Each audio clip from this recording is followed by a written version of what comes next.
ETV Telugu BJP కార్యాలయం ఉన్న colony పేరును గద్దర్ కాలనీగా మారుస్తానని తెలంగాణ ముఖ్యమంత్రి రేవంత్ రెడ్డి అన్నారు. నేను ఒక మాట చెప్పదలుచుకున్నారు. మరొక్కసారి మీరు మీ పార్టీ గద్దరన్నకు వ్యతిరేకంగా గద్దరన్న గౌరవాన్ని కించపరిచేలా మాట్లాడితే మీ పార్టీ కార్యాలయం ఉన్న ప్రాంతానికి గద్దరన్న పేరును పెడతాను. మీ పార్టీ కార్యాలయం అడ్రస్ రాసుకోవాలంటే గద్దరన్న గల్లీ అని రాసుకునేలా చేస్తాను బిడ్డ అని బీజేపీని కేంద్ర సహాయ మంత్రి బండి సంజయ్ని ఉద్దేశించి అన్నారు.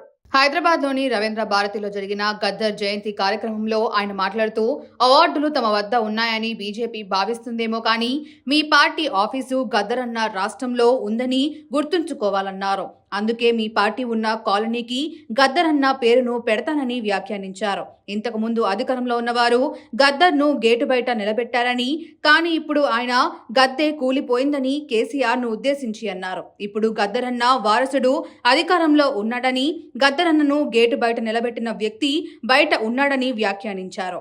గద్దరన్నను గేటు బయట కూర్చోబెట్టిన వారికి ఏ గతి పట్టిందో గద్దరన్నను విమర్శించిన బీజేపీకి కూడా అదే గతి పడుతుందని హెచ్చరించారు. అందుకే కేంద్ర ప్రభుత్వం పద్మభూషణ్, పద్మశ్రీ అవార్డులను ప్రకటించాలని రాష్ట్ర ప్రభుత్వాన్ని తెలియజేసినప్పుడు వ్యక్తిగా కాదు, తెలంగాణ రాష్ట్ర ప్రభుత్వంగా ఈ భారతదేశం యూనియన్ ఆఫ్ స్టేట్స్ ఏ ఒక్క వ్యక్తి యొక్క రాజ్యం కాదు, రాజ్యాధికారం కాదు. ప్రజలు ఎన్నుకున్న ప్రజా ప్రభుత్వాలు, రాష్ట్ర ప్రభుత్వాలు కూడితేనే కేంద్ర ప్రభుత్వం. రాష్ట్రాలుగా ఎవరికి వాళ్ళం విడిపోతే కేంద్రం అనేది మిథ్య, కేంద్ర ప్రభుత్వం అనేది మిథ్య. ఆ వ్యక్తులు గుర్తుపెట్టుకోవాలి. రాష్ట్రాల కలయికనే కేంద్రము ఈ దేశం.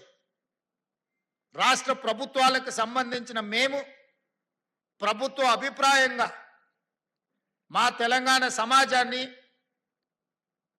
ప్రజలను స్ఫూర్తిని అందించి గొప్ప ఆదర్శంగా నిలబడ్డ వ్యక్తులకు అందించే పద్మభూషణ్, పద్మశ్రీ అవార్డు ఇవ్వవలసిందే.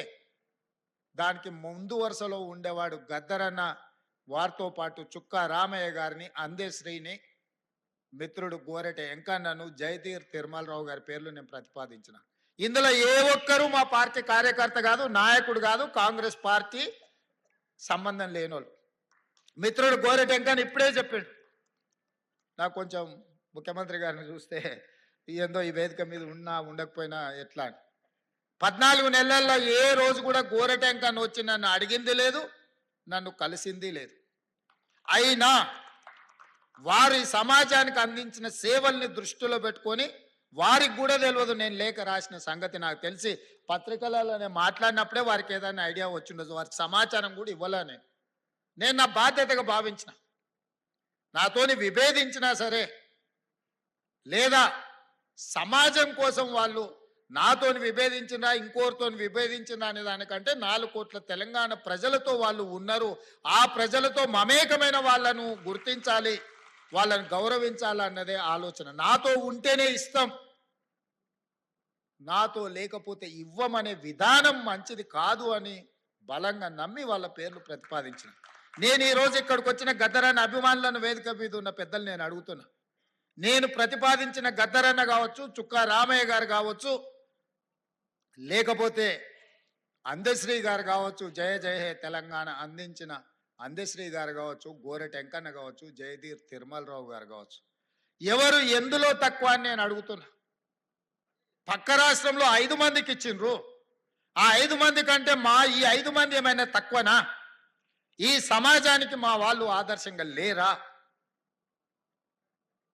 నేను ఒక పద్ధతిలో ప్రధానమంత్రి గారికి మా ఆలోచనను, మా బాధను, మా నిరసనను కేంద్ర ప్రభుత్వానికి ఒక వేదిక మీద నుంచి తెలియజెప్పి లేఖ రాస్తున్నామని చెప్పిన.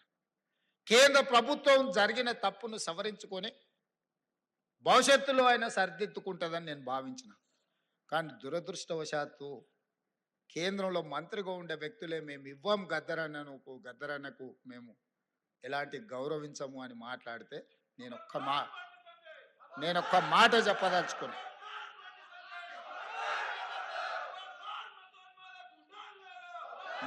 మాట చెప్పదలుచుకున్నా.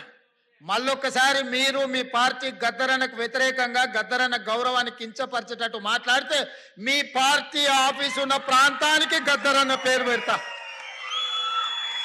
నీ పార్టీ కార్యాలయం అడ్రస్ రాసుకోవాలంటే గద్దరన్న గల్లీ అని రాసుకునేటట్టు చేస్తా బిడ్డ మిమ్మల్ని. మీరు అనుకోవచ్చు ఏం చేస్తాడు ముఖ్యమంత్రి, అవార్డులు మా దగ్గర ఉన్నాయి కదా, పద్మభూషణ్ పద్మశ్రీ ఇచ్చేది మేం కదా అనుకుంటున్నావు. కానీ నీ పార్టీ ఆఫీసు గద్దరన్న రాష్ట్రంలో ఉంది, ఆ సంగతి మర్చిపోవద్దు. నీ పార్టీ ఆఫీసు ఉన్న ప్రాంతానికి, ఆ కాలనీకే గద్దరన్న పేరు పెడితే అప్పుడు ఎవరు పేరు రాసుకుంటావు?